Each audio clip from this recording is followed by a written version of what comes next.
teleplay with a fine cast on the Kraft Television Theater.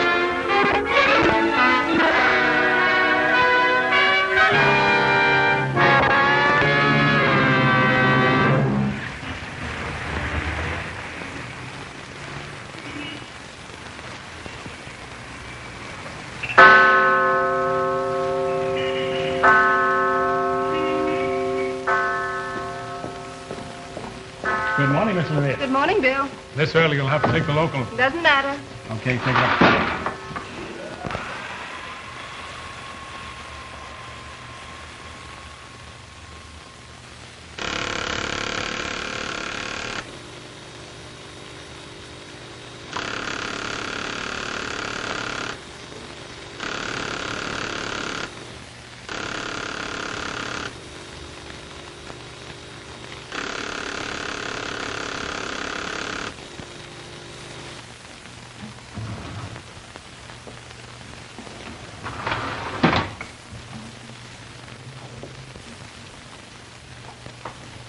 Good morning, Miss Linnea. Good morning, Martha. I thought it... 40th floor executive, Ramsey and Company. Miss Stevens speaking. Well, I'm sorry, but our switchboard doesn't open till 9 o'clock. You should be able to get Mr. Donaldson shortly after that. Well, I'll leave your name with his assistant, Mr. Phillips, right? Thank you. Oh, Anne. Yeah? Put this on Bill's desk, will you, for Mr. Donaldson? Sure thing. Oh, Fortescue? Stainless steel and copper, I think. Oh, well, Billy can take care of this. No sign of the new genius, I suppose. Is today the day? Yeah, it sure is.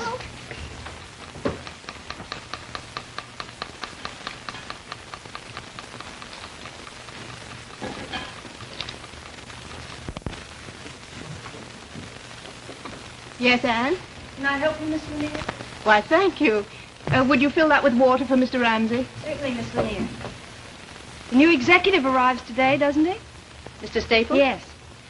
This morning, probably. You know, I hardly recognize Mr. Phillips' old office the way it's been fixed over for Mr. Staples. Real antiques, my goodness. Yes, well, it appears that Mr. Staples prefers early American to contemporary pieces. Now, all the girls are so excited, Miss Lanier. It's the first time since any of us have been in this office that a new vice president has been brought in from outside the company. Miss Evans, are you starting a rumor or merely repeating one? I'm sorry. Oh, it was just that he was being given an office so close to Mr. Ramsey's and all the other executives in the building. Mr. Staples' position in the company will be made clear when Mr. Ramsey chooses to define it. A new vice president is not made until another one leaves.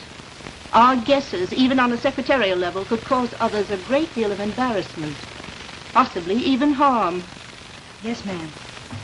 I'd appreciate it if you'd make this very clear to the rest of the girls. Yes, ma'am. What to find out? Wow, you never know when you're going to hit a nerve. Tonight we present the 463rd play in this series, Patterns by Serling. Oh, next car, please. Next car, please. Right here. Charlie, Steve, Bill. Express down. No stops. We're jammed. You can't be going down there.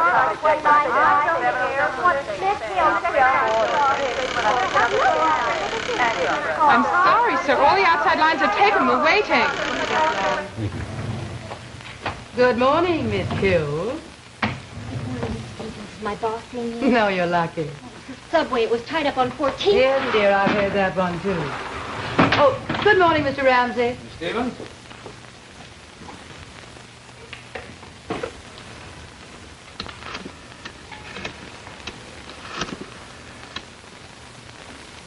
Oh, Miss Lanier, it's Miss Stevens. He's here. Morning, Miss Lanier. Sir, Any messages? no one important. Hicks, Martin, Tool and Die, Van Buren, Drovers Trust Company, Romaine. Nothing important, how true. Well, I finished my analysis of our Portland factory last night. All of it? All of it. It's here in my briefcase. I want it teletyped this morning to our Seattle office. Have someone there drive over to Portland and get it to Johnson before lunch their time. That'll be the quickest way by far. Then run off 20 copies, confidential mimeographing, and have them ready in time for the board meeting. That's our topic for today, and it's a big one. Mr. Staples arrived yet? Not yet, sir. Delay that meeting until 11 this morning to give you time to have the report mimeographed and distributed. I want it read, and carefully. Get word underground to their secretaries that no one is to count on making any early luncheon dates. Also that Staples is to sit one down from Gordon on my left. Yes, sir. Let me know as soon as Mr. Staples arrives. Yes, Mr. Ramsey. Fred, let me pick you up for lunch after I finish shopping. I can't wait until tonight. Will you relax? Will you just do that? Well, look, maybe they were just joking. Maybe they don't even expect you. Oh, darling, you look wonderful. Charcoal gray suit, striped tie, not a trace of Cincinnati. Is that good? For the moment. You've arrived, Mr. Staples. I must have to get you to drive me to work. Only this once. Just to see my man get in that elevator and ride right up to the sky. Goodbye. Bye, darling.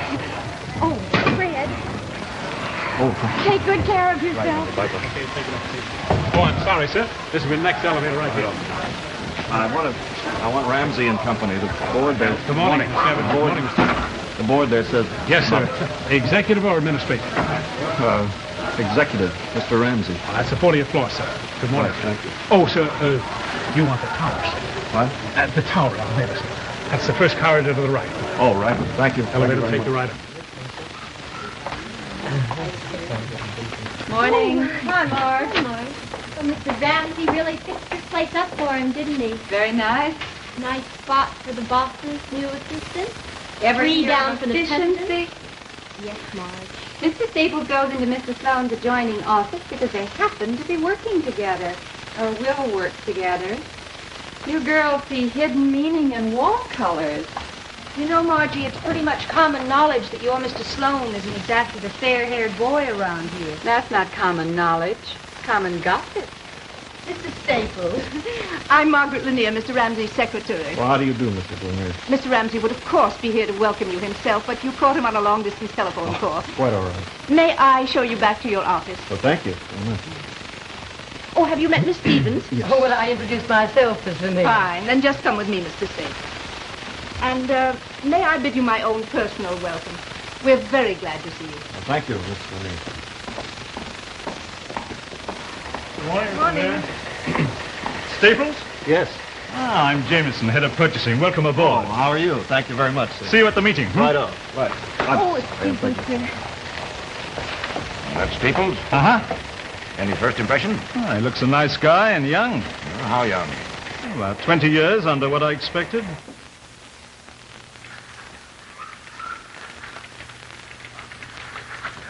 Good morning, Marge. Good morning, Mr. Sloane. Mr. Gordon asked for the Anderson plant inventory report. Oh, yes. I forgot about those. Put your messages on your desk, sir. And here's your coffee. Well, thank you, Marge. Mr. Staples hasn't arrived, has he, Marge? No, sir. Just the furniture. I see. There was some talk of tearing down that partition and making this into one large office for me. I suppose space was a factor in that. I'm sure of it, Mr. Sloane. They're doubling up in personnel. Some of the girls have 3 and 4 people they're working for. Mr. Sloane? Nothing's been mentioned, sir, about Mr. Staples' secretary. I assume you'll be handling things for both of us for a while, Marge. I'll check with Mr. Ramsey later on. Yes, sir. There are some letters you have to signature, too, sir. I'll bring them in. Thank you, Marge. The executive corridor. That's Mr. Ramsey's office down at the end there. And this is your office, Mr. Staples. Mr. Ramsey found out from someone in your old office that you were especially fond of early Americans. Yes, very, but always from a distance. I've never been able to afford it.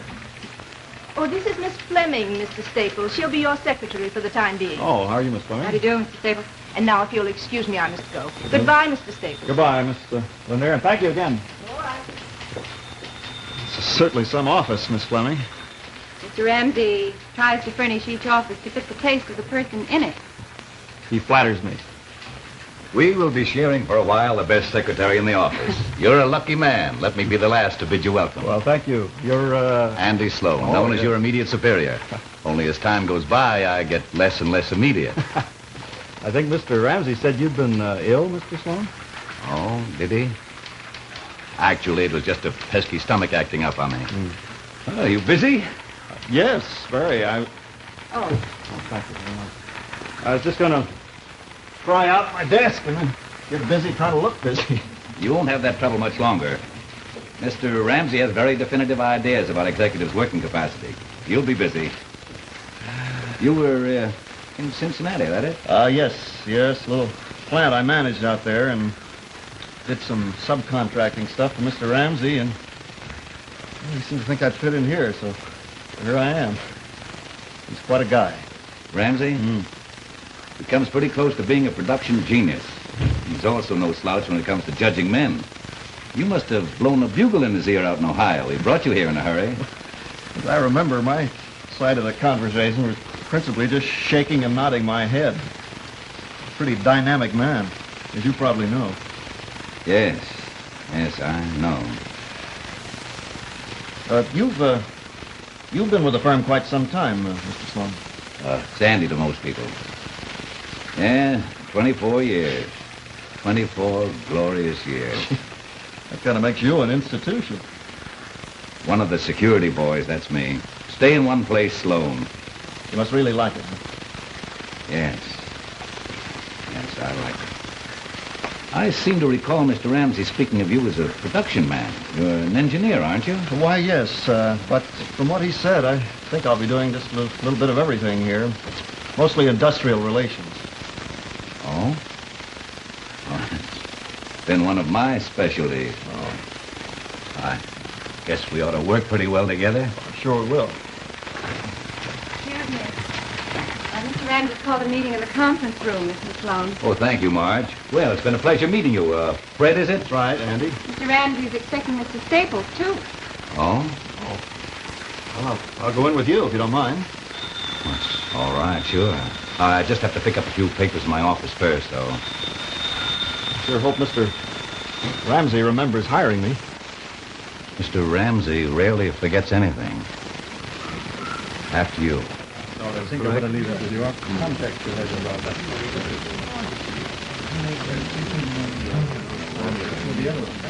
Much better.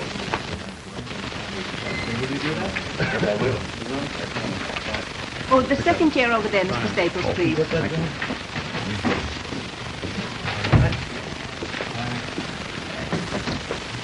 Welcome back, Sloane. Feeling better? Much, thank you. A little stomach. Good, I'm glad it's cleared up. Morning, gentlemen. Morning, sir.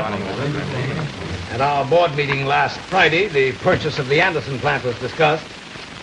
We tossed it around for a while, made no conclusive findings. As you know, I've prepared my analysis of the entire matter, and I hope you've all had a chance to look it over. I'd like some opinions. How are you, Mr. Staples? Finding your way around? Yes, I think so, Mr. Ramsey. Good. Mr. Staples is the newest member of our organization. He's from Cincinnati. A production engineer by training, an industrial relations man by instinct.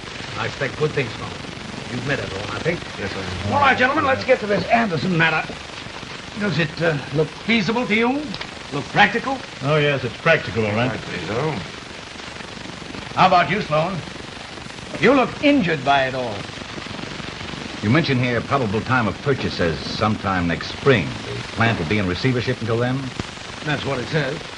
Bother you? Well, that means 6 months with improper maintenance of equipment, loss of goodwill, deterioration If I may interrupt you, Mr. Sloane, it also means a saving of $500,000 in the purchase price. Plant employs 200 men. That's half the working force of the village. So? So, it means disrupting an entire village's economy. That is very true. Anything else? Aside from the consideration I mentioned, I think purchase plans are adequate. Adequate? Mr. Sloane thinks it's adequate. Well, Mr. Sloane, if I can't induce any more enthusiasm than that from you, I suppose I shall have to be satisfied with what little crumb of agreements you may toss at me. I didn't mean to imply just adequacy, although I must admit to feeling a concern for 200 wage earners suddenly being deprived of a livelihood. If you would do me the kindness to listen very closely to what I think is a fairly elementary thing. By putting 200 men out of work temporarily, we will ultimately employ twice that number in the same town. Because by purchasing the plant for less, we'll be able to cut production costs as a result of that saving. We will then be able to compete more favorably in the market because we'll be able to sell more goods. We're not going to ruin that town. We're going to make it. I should think, Mr. Sloane, that after 20 years you'd be able to think beyond the tongue-clucking stage and come up with something resembling an analytical point of view. I was under the impression I'd given you a point of view. I saw none. I perceived what amounts to a little emotional tidbit that was decidedly more charitable than cooperative and by no means thought through. I asked, I believe, for an objective view of a business venture. From you I got, and I seem constantly to be getting, a negative response, if any at all. Adequate, I believe you said. Well, Mr. Sloane, this little move will save us $500,000, which we'll be able to put back into the business. I must say, you take a liberal view of adequacy. I didn't mean just adequacy. I meant that by and large it sounds very good. Very good indeed. Thank you. And bless you, Mr. Sloane. Mr. Sloane approves. How about you, Staples? Do you have an opinion? No, sir, I'm afraid not. Why don't you? Well, I've only had about 5 minutes to look this over. I know nothing about the plant, its causes of bankruptcy, or the product itself, for that matter. I think I'll have to pass on this one at the moment. Good answer. If you'd come up with an intensive program of your own after 5 minutes, I'd have had reason to doubt your sanity. I respect thoughtful judgment. Congratulations, Mr. Staples. Well, that's it for now. I want you gentlemen to pick this analysis to pieces, and we'll meet on it again tomorrow. If there are any flaws in it, I want to know about them now. That's all. All right, sir.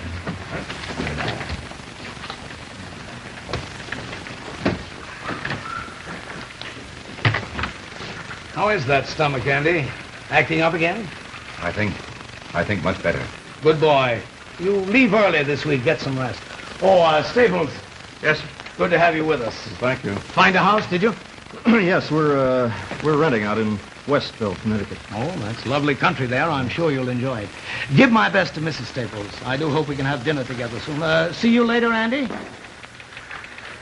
Incidentally, Sloane here has a project that's being worked on now. It's a sort of end-of-the-year review of plant operations and suggested changes. I'd like you to get your finger into that.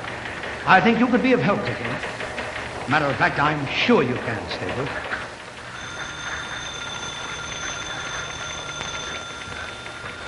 Hi. Hi. How are you? I'm early. I couldn't wait. How is it? Oh, it's a little early to tell. Your secretary said you were in a meeting. Did you see Mr. Ramsey? Yes, I just left her. Oh, darling, your office is beautiful. Something. Oh, and I bought some curtains for the house, the most gorgeous things. Oh, Fred, we're going to love it here. Where do you get this vast reservoir of enthusiasm? Now, why shouldn't I be enthusiastic? I love you very much. Come on, let's go. Okay, wait till I get my purse.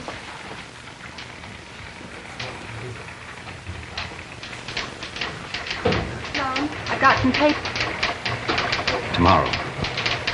I'll see you tomorrow. Oh, Andy? Honey, come here. I want you to meet Andy's phone. And I guess you didn't hear me. Well, that's all right. You'll meet him later. Take me to lunch. I feel like celebrating. All right, where do you want to go? Someplace very elegant and very unlike Mr. Ramsey. You have come to the right man.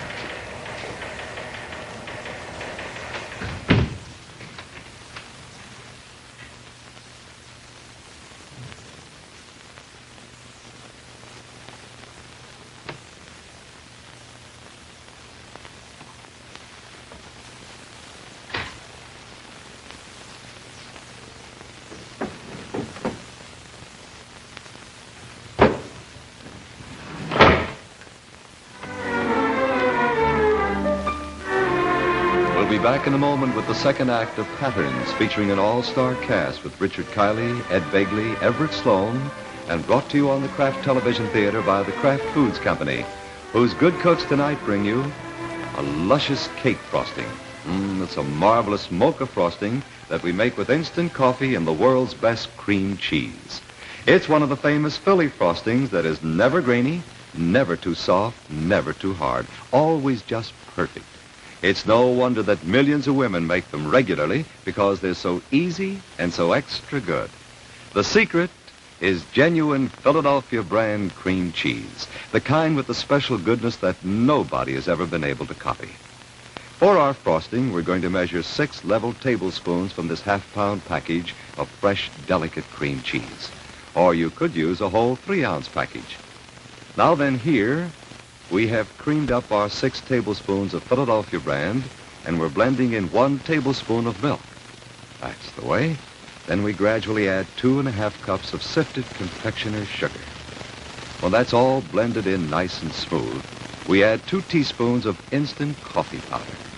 Isn't that an easy way to get the right amount of coffee flavor? We just mix this in, and when it's all blended, we have a luscious frosting. Perfect to fill and frost a 2-layer spice cake like this one. Or use it on your favorite white cake. Just be sure to use the world's finest cream cheese, always so rich and fresh. Famous Philadelphia brand, made only by Kraft. This little red Kraft K helps you pick genuine Philadelphia brand cream cheese at a glance. Get some tomorrow.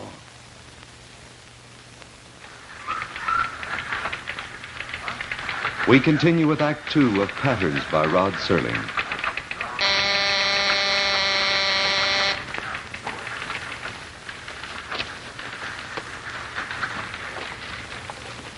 That's it. All right, let me see that breakdown. Sure, Fred. Oh, Miss Fleming, I want Billy to take with him my letter to Henry Jacobson. Oh, yes. Yeah, this is the one, I guess. It's the only one I got that's cross-checked for division, so don't let them keep it. Right. Now, listen, Bill. Henry is a very nice guy. I spent a week with him last month, but he's as hard as they come. You know, he started stoking coke furnaces at 14. He was mill foreman at 20, and he bought the company for his own 40th birthday present. So, now, listen. Give him the reports. Remember what he says. Take stenographic notes when you can. When you can't, write it down as soon as you get out of the room. I want to know what they think about every single one of those things. Listen, call me Monday night. Will you? Try to get back by then if you can. Right. Just a minute, Miss Fleming. Don't go, please. Hello. Yes, this is Fred. Oh, hi, Judd. Yes. Listen, I'm sorry. I meant to call you back.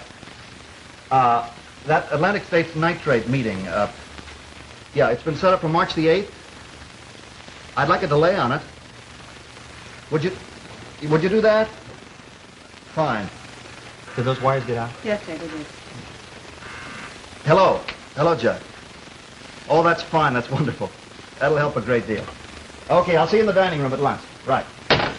Now, after lunch, I'd like to set up I want to set up a conference call with Ramsey, Jameson, and myself with Mr. Deering in Denver, Colorado. Hi. Say, how did you know it was Andy. my Paul's birthday last Saturday? Oh, his old man told me a couple of weeks ago. Say, that was very nice of you. Know the kid practically takes that football to bed with him. He said you came over Saturday to bring it and then stayed and showed him how to pass it properly. Yeah. Another thing he told me, that you were an All-American. Said he read it in a book, some sports magazine. Well, that was a long time ago. I'm glad he liked it, Andy. He did. All right, very, very much. That was very thoughtful of you, Fred. Not at all. Oh, incidentally, I've got the first drafts on the report done. I was wondering if we could get together some evening and sort of go over it together soon. Oh, wonderful. Oh, and listen, Andy, by the way, what about the party Sunday night? You want to be able to make that? Well, I'm not sure yet. I was going to telephone Fran later this evening. But you go back to work. I'm sorry for the interruption. Okay. I've made arrangements for that call to Denver, Mr. Staples. Oh, good. If I could go over one paragraph in this letter. I think I'll knock that off till after lunch, Miss Fleming. Oh. All right, Mr. Staples. Why don't you drink your coffee here and relax for a minute? Thank you. I will. Would you like some of this? Some of mine? Yes. A mouthful, don't you? That's fine. Thank you very much. Where'd you play your football, Mr. Staples? Ohio State. Don't ask me the year because I won't tell you. Old man. Yeah. I'm 3 times as old as when I got here. They've kept you busy. Yes, they have, thank heaven. It's their secret. You finished 3 assignments in 1 month. Now you're in charge of the Portland operation. They always give a man more responsibility than he thinks he can handle. You grow with it or go under. You've handled it very well. You fit it in quickly. Thank you. You know something, Miss Fleming? I've been here over a month now, and that's the first out-and-out friendly thing you've said to me. You resent me a little bit, don't you? Yes. Very natural. You worked for a fine man for a long while. You're part of his future as well. Then comes the new man. I like Andy Sloane. That may be our only common ground, but I do like him, and I have from the first. Yes, I think you do. He's a fine man. He was with the firm when it was just a few frame buildings and 20 workmen. That's when Mr. Ramsey's father was in charge. Mr. Sloane is the last of the original bunch. That is not easy to be the last of the original bunch. I guess not. If I seem protective, defensive, it's habit, that's all. Just habit. He's not well. He has a bad heart. And the stomach ailment is really an ulcer.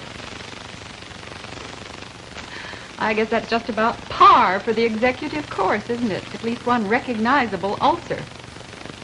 I wouldn't know. I haven't been an executive very long. Yes, that's obvious. Oh? You're different than most. When you make mistakes... And I have. Yes, I know. But you don't do the usual. Put blame on others. Pass the buck. Blow your horn loud enough to drown out your occasional failures. In a way, Mr. Sloane is like that. Only before he never gave in. If he believed in something, he'd fight for it. He's ill now and older. He was once a wonderful fighter, too. Marge, why does Mr. Ramsey pick on him so especially? This is Marge Fleming talking now, not a secretary. Would you take it that way? Just that way. Mr. Ramsey doesn't like his judgment constantly questioned. It's this way with Mr. Ramsey. You go along, or you get off. Andy never got off. You're here now. Maybe he's about to be pushed.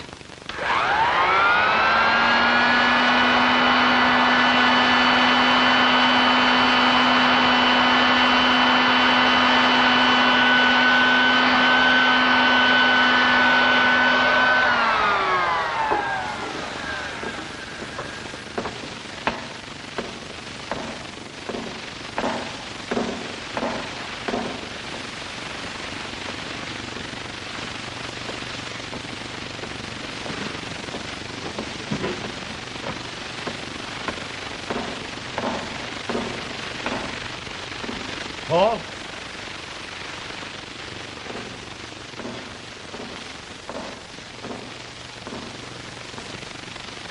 Oh, hi, Andy. Oh, Fred. Working late? Trying to. Come in. You'll watch out of commission. It's 12 o'clock at night. Yeah, I know. What are you doing here? Oh, I took a solitary ride and just wound up here. It's a magnetic place. Can be. I was going over the supplements you did for the report. I think Mr. Ramsey is right. You were an engineer by diploma, but a crackerjack industrial planner by instinct or something. Your suggestions were very good, Fred. I've incorporated them all. I'm glad to hear that. I didn't sleep last night. I like your approach. You think of people in terms of the human aspect, not just logistically. That's something I've been trying to sell Mr. Ramsey for. I like your ideas. Will he like them? Who can say? One thing, he's been complaining I send in the same report every year. He can't say that this year. It's reached a point where I have to have a little something to bolster myself. How many have you had tonight, Andy? Enough, maybe? Never enough lately.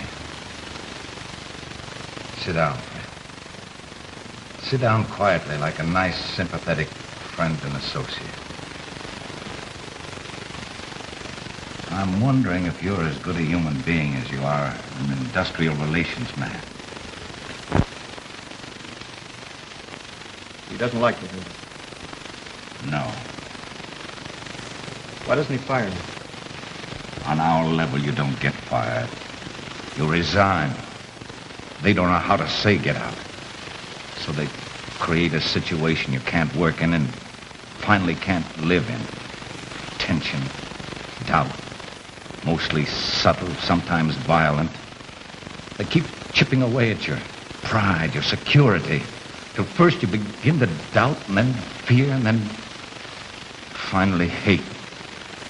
Ramsey wants me to resign. He wants me to get my cross so full I'll be miserable enough to do that.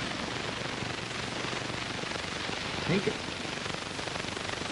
The bigger the job, the more desperately you try to hang on. The larger the salary, the more dependent you become upon it. It means more than your pride. Why? Because I'm a weak man. Answer your question? Because I'm scared. I'll have a boy ready for college soon. I'm 56 years old, and I don't think I could get another job. How did it strike you? What do you think? I have a dream. Every now and then I dream I'm sitting in that conference room.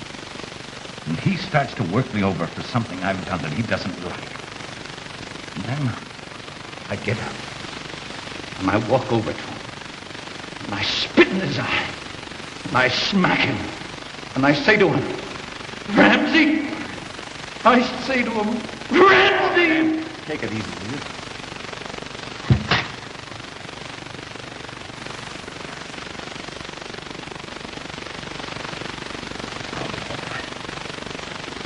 Except the result. Bum heart.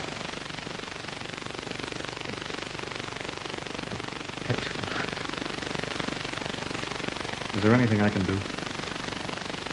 No, thank you, Fred. Just don't mention it.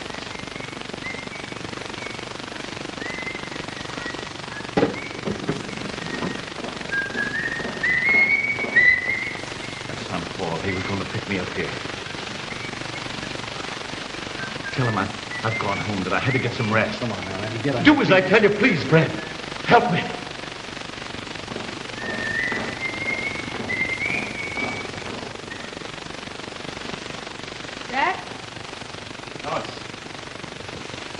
Me, Paul. Oh, man, what a place by night. Where do they keep the caskets? You guys work in this place? Yeah. Well, how you been, Paul? Been to a show. Dad said I should drop in. I guess he's gone? Yeah, he, left. Went home early. To rest, or so he said. Good. He's under orders not to work late, but can't seem to keep away lately. Always work. Always worrying. No wonder he's number 3 man. Yeah. Well, come on, Paul. I'll give you a lift home. Swell. Ever since I can remember, he's been married to this place. Mom used to say the same thing. 2 wives. After time growing up, be here before I got down to the river. Once in 2 seasons in a row, Mom heard him divorce. They were very good for their mom and dad. They used to yell and argue, carry on. He was a fighter. It was great growing up. I remember.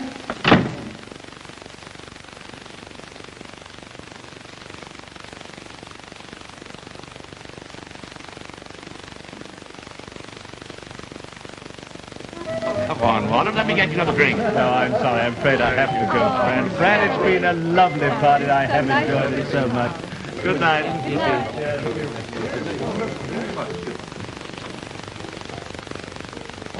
More coffee will be ready soon. Oh, thank you, Fran.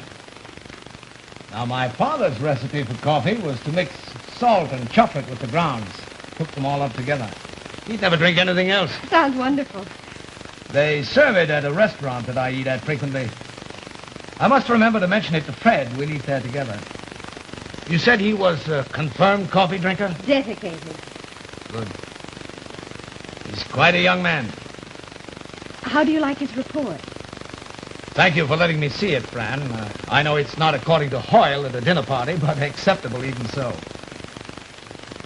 It makes me extremely proud of my judgment, Fran. I'm so happy. He's been worried. Fran? Excuse me. Yes,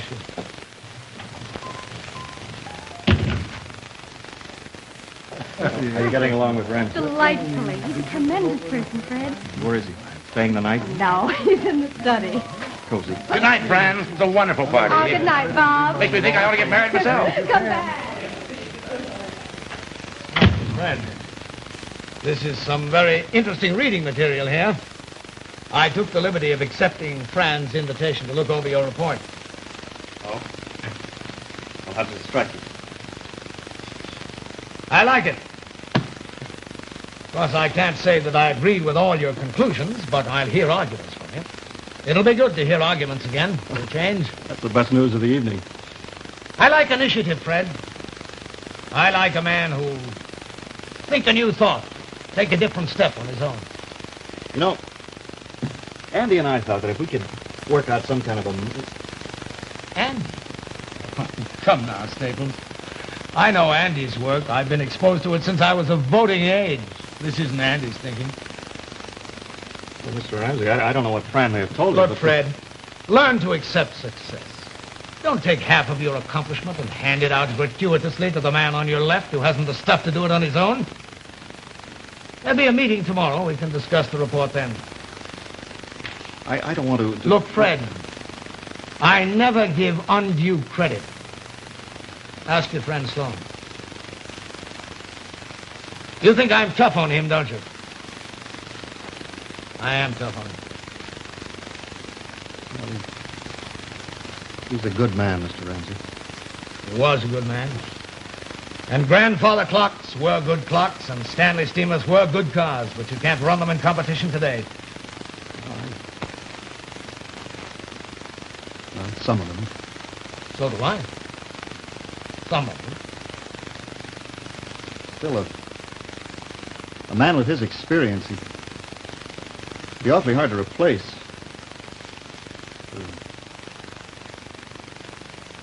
Shall we get that coffee? Are you serious, Fred? Sloane would be hard to replace. Do you honestly think that? Why the devil do you think I brought you on here from Cincinnati at a week's notice? You think that was a whim? Fred, you're Sloane's replacement. So that is the deal. Well, I assumed you knew that. I'm sure Sloane realizes it. I'm expecting his resignation now. I don't like to prolong these things, and I don't want him to have to be fired. Come on in the living room. Everyone else is gone. It's awfully late. I really must run, Fran. My hat is in the bedroom, I think. I'll get it for you. May I make a suggestion, Fred? Mr. Ramsey, I don't want to appear ungrateful. I'm not looking for gratitude. You can't run a business with thank you notes. It's Sloane's trouble. Don't forgive me, that was my father's trouble, too. This fantastic conception that a large industry could be run like a soup kitchen, like a welfare comfort station. I know what the old-timers think of me. I've grown up getting stared at by a lot of tongue-clucking old fogies who think I'm ruthless. People whose thinking might have kept this business from growing to anything like its present size. This preoccupation with morality. This fantastic, stupid, black and white idea that honesty and profit are incompatible. I just happen to feel that the atmosphere of a large corporation can't be constantly church-like. Thank you, Fran. Well, I've had a very pleasant evening. Good night. Good night. Well, it was wonderful having you, Mr. Ramsey. Thank you. We'll do it again soon. Yes, I hope we can.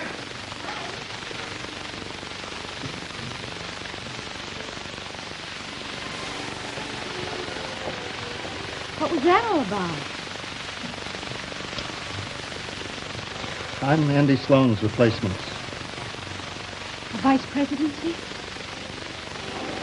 I really laid it on thick tonight. Oh, look, it takes more than a good dinner and some wifely pride to get that kind of promotion. Yeah, it takes a little something more. It takes a little misrepresentation of authorship, for one thing. You told Ramsey that I wrote this report, didn't you? I told him Andy helped you with it.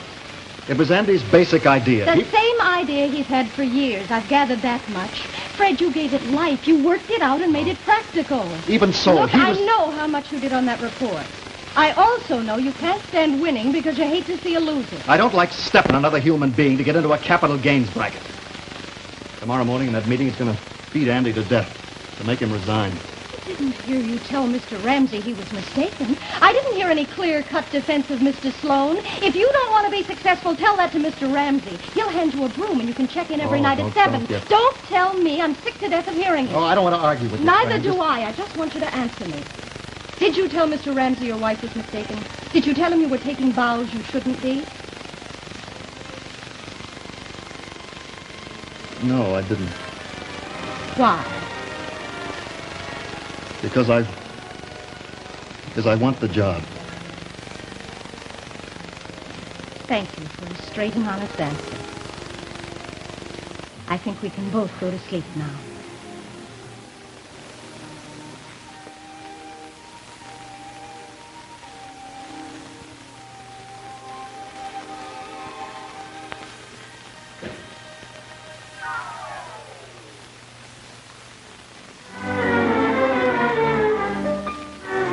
Back in a moment with the third act of Patterns, featuring an all-star cast with Richard Kiley, Ed Begley, and Everett Sloane, and brought to you on the Kraft Television Theater by the Kraft Foods Company, whose good cooks tonight have a marvelous new soup idea for you. It's a creamy tomato soup with a very special goodness. The secret is a cheese flavor and a creaminess that comes from Kraft's Cheez Whiz. And you can fix that wonderful new soup in a jiffy with Cheez Whiz and a can of condensed tomato soup, whatever kind you usually buy. We put a can of condensed tomato soup in a double boiler, and we've been stirring in an equal amount of water. Now that it's all blended in and piping hot, we spoon a whole 8-ounce jar of tantalizing Cheez Whiz into our hot soup. That's the small-sized jar, by the way. But let's make sure to get all of that tantalizing cheese goodness into our hot soup. The golden Cheez Whiz starts to melt immediately as we stir it in. Gives our soup a creamy, delicious flavor that's just wonderful. Try this easy trick real soon. You'll love it. Here, we have another way to use Cheez Whiz. We've heated it over very low heat. And look at the beautiful cheese sauce that we pour over hot-cooked and drained cauliflower. Remember, for glorious cheese sauce that makes vegetables, eggs, seafood something special, just heat Cheez Whiz. But now we're using this amazing pasteurized processed cheese spread to fix a quick snack. We're spreading Cheez Whiz right from the jar on toast triangles from which we have trimmed the crusts. Of course, Cheez Whiz is a wonderful sandwich spread, too. Whenever you want speedy snacks, sandwiches, appetizers, spread Cheez Whiz right from the jar. Make Cheez Whiz the standby for dozens of fast cheese treats at your house. Spoon it into hot foods. Heat it for grand cheese sauce. Spread it for snacks. Get it tomorrow. Kraft's Cheez Whiz.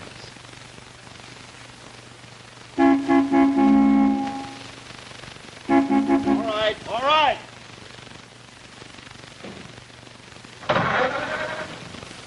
We continue with Act 3 of Patterns by Rod Serling.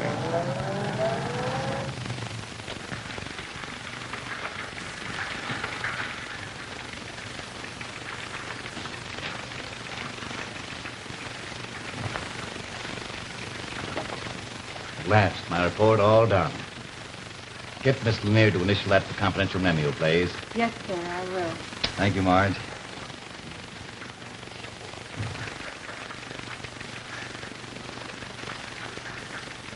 Good morning. This is Mr. Sloane's report. It's all ready to be printed if you'll just... Take it into Mr. Ramsey, will you? He asked to see it first. Oh, yes. Hello? Is that the report? Yes, sir. It's all ready for memo if you'll just signature.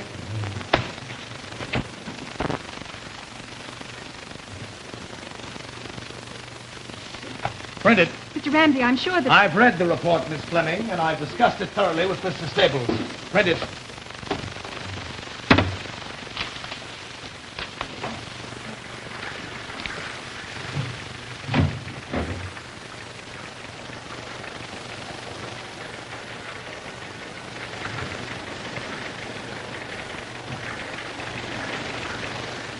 Sloane?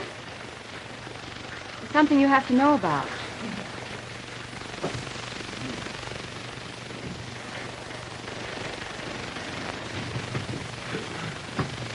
All right, gentlemen, let's begin.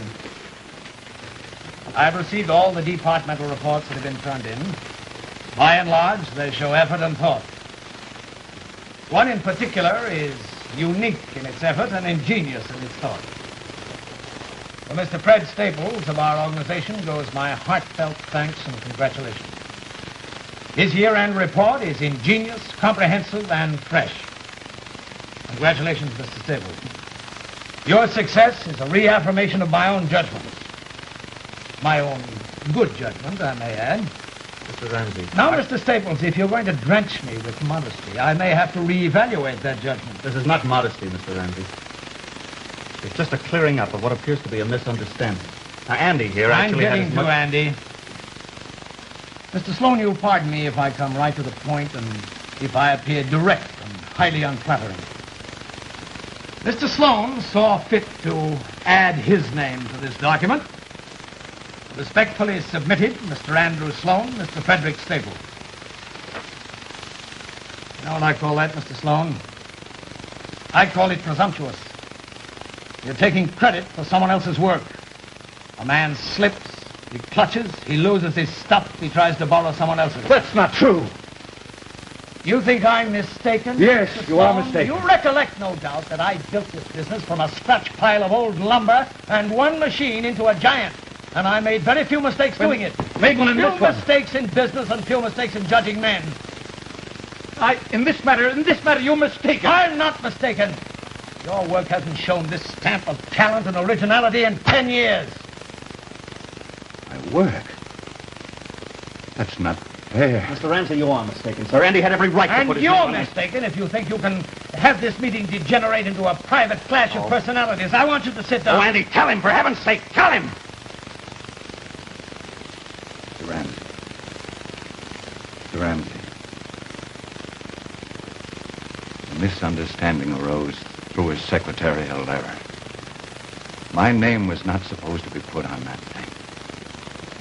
It was a secretarial error. Meeting is adjourned.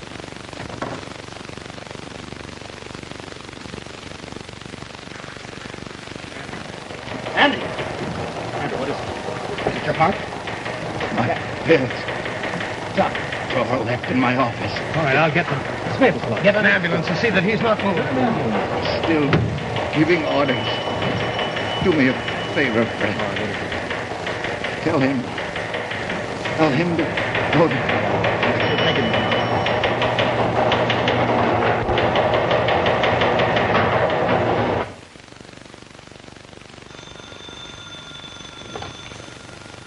Well?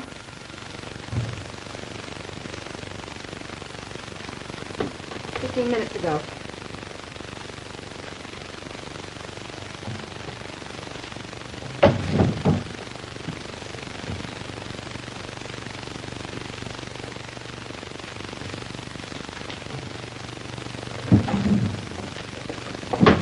Miss Leonard, Fred called me from the hospital, but he'd left before I got there. Why don't you wait in his office, Mrs. Staples? Thank you, I will.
Where's he going?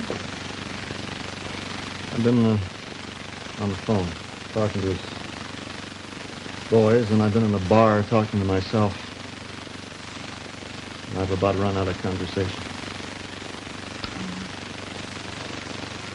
came back to see Ramsey. He's in Andy's office, What? right next door. We're getting out of here, Fran. Okay by me. I won't be long. Fred, here in the fridge.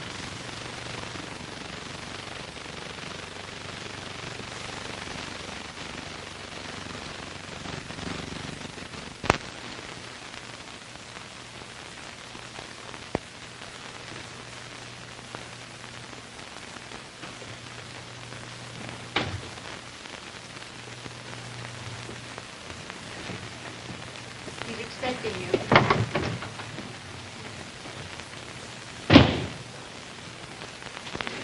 Andy was supposed to go to Detroit tomorrow morning for a meeting with Phillips. You'll have to take his place. I believe I mentioned that. Yeah, you mentioned that. Miss Linnea has your reservations. She has, huh? Yes. Fill up the ranks, just like that. What does that mean? I'll tell you what it means, Mr. Ramsey. It means I'm not quite as naive as you think I am. Or as blind.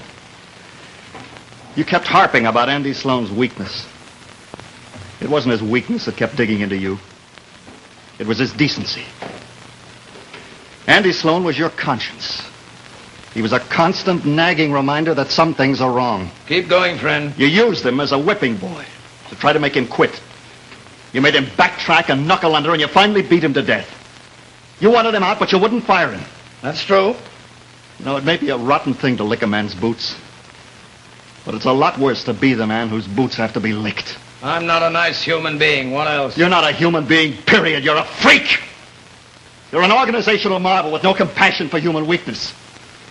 Well, you drive and fight and kick your people into peak efficiency if they can make it, or into a grave like Andy if they can't, because they lack the strength. And the capacity. He was third in command. That's a lot of responsibility. This is his business, too. This is no one's business.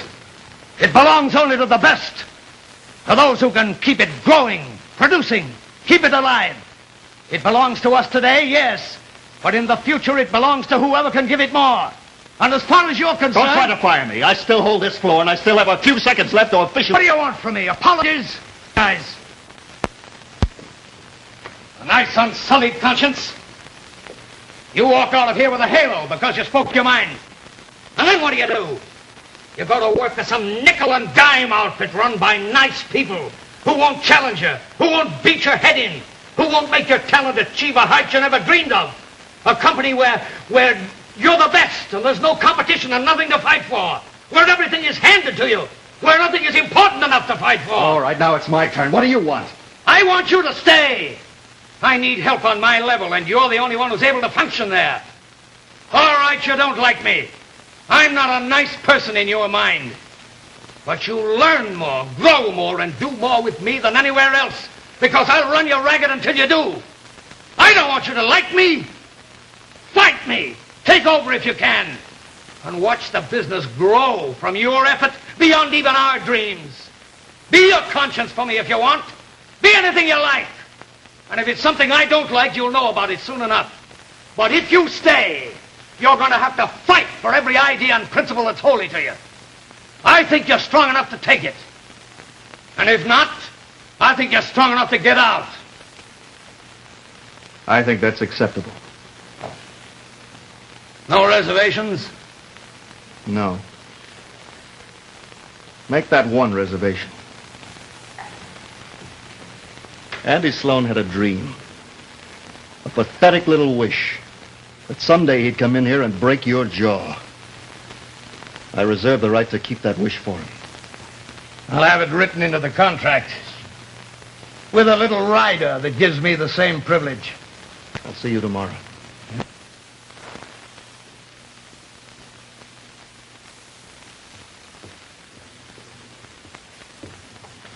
You out of a job? No, not yet. Whose terms? Mine and his. Satisfied?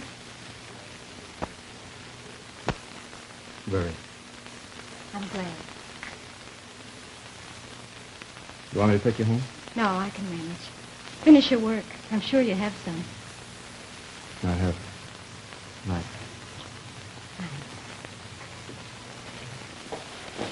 Fran. I'll be late. Aren't you always?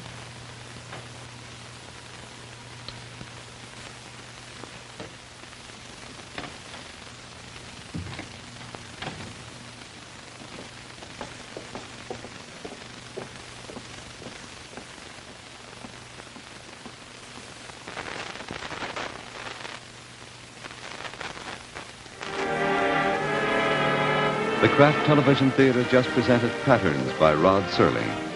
Here's how to get tonight's recipes free. Just send a postcard with your name and address and the name of the recipe you'd like to Kraft Television Recipes, Box 1718, Chicago 77, Illinois. Because your comments aid us in the selection of future plays and future casts, they're always most welcome. Won't you drop a card or letter to the Kraft Television Theater in care of the station to which you're now tuned? In a moment, tonight's cast, but first, a word from Kraft. Mother forgot again. The table spread is refrigerator cold and won't spread at all. But watch Kraft's new Parkay margarine. It's ice cold and still it spreads smoothly. Get Kraft's delicious new Parkay in the blue package with the cake of ice in the corner. Tonight, we are privileged to bring you an all-star cast. We present them now in the order of their appearance.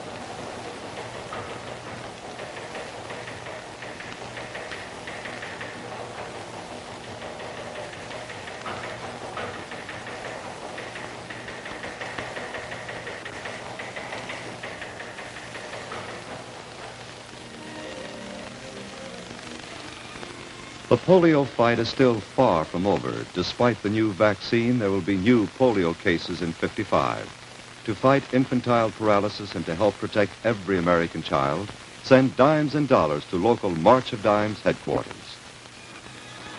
And now, this is Charles Stark speaking. We invite you to be with us next Wednesday night, January 19th, when we'll present The Written Word, adapted for television by Leslie Duncan, from a play by Ludovic Kennedy, featuring David Cole, Eddie Binns, Russell Hardy, and J. Pat O'Malley. Played by a fine cast of Broadway actors, The Written Word will be brought to you on the Kraft Television Theater by the Kraft Foods Company.